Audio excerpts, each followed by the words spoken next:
Assalamualaikum warahmatullahi wabarakatuh. Selamat malam teman-teman. Kembali lagi dengan saya Azil Ramadhani. Oke, saya akan menjelaskan mengenai bab 13, yaitu manajemen keuangan dan pembiayaan usaha.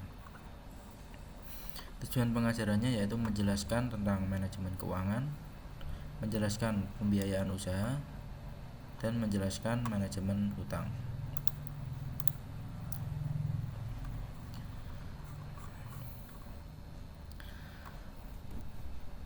Modal kerja dan tingkat keuntungan dari modal yang diinvestasikan, yaitu modal kerja di mana aset lancar terkait operasional dikurangi kewajiban lancar terkait operasional ditambah aset tetap. Kemudian untuk tingkat keuntungan investasi, yaitu modal kerja dibagi dengan NOPAT, margin keuntungan ROA dan ROE.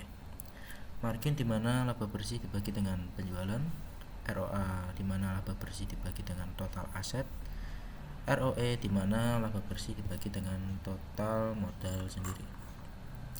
Kemudian efektivitas pengelolaan aset dan kondisi likuiditas keuangan. Perputaran sediaan, yaitu penjualan dibagi sediaan, kemudian perputaran aset, yaitu penjualan dibagi total aset, kemudian likuiditas, yaitu aset lancar dibagi dengan kewajiban lancar. Konsep pengelolaan keuangan untuk startup bisnis. Agendanya yaitu manajemen keuangan dasar untuk pemilik bisnis startup, analisis kelayakan keuangan, mengelola modal kerja, mengelola utang, mengelola arus kas, dan mengelola kinerja keuangan. Strategi pengelolaan uang. Strategi pengelolaan uang yang efektif termasuk mengatur dan memelihara catatan keuangan pribadi, mengawasi anggaran rumah tangga, menangani buku cek, dan mencapai tujuan keuangan berdasarkan perencanaan yang matang melalui neraca dan laporan arus kas.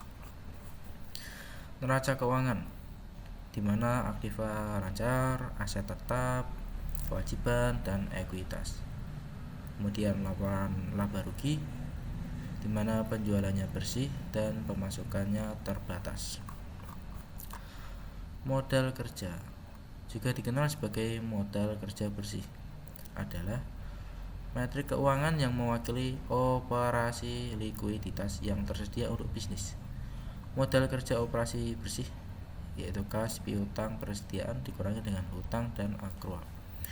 Sedangkan modal operasi bersih, modal kerja operasi bersih ditambah dengan aktiva tetap.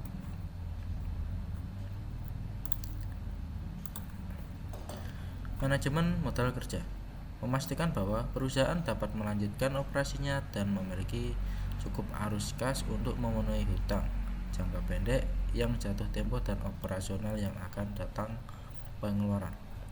Pertimbangan yaitu siklus konversi tunai, pengembalian modal yang diinvestasikan, dan biaya modal. Areanya manajemen uang tunai dan manajemen persediaan. Manajemen utang, yaitu menggunakan penggunaan kredit, di mana sejauh mana modal pinjaman digunakan untuk melengkapi dan memperluas ekuitas modal. Apakah haruskah saya meminjam modal dan menggunakannya untuk meningkatkan keuntungan saya? Biaya peminjaman,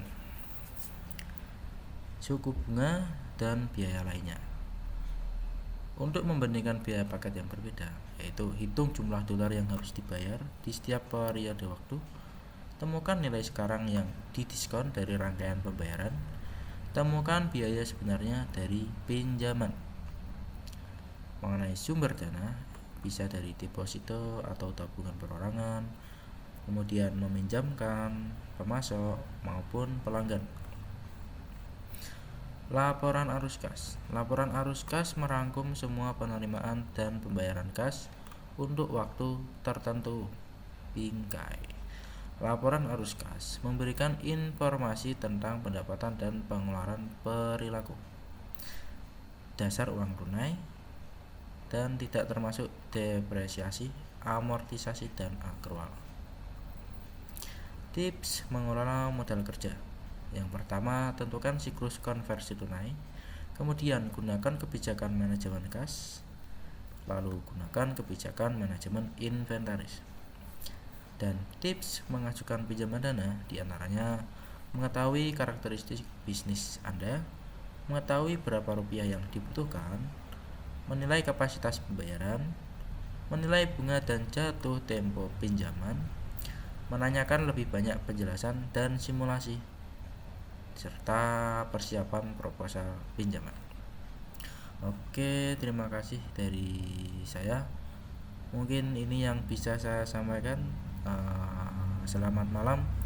Assalamualaikum warahmatullahi wabarakatuh.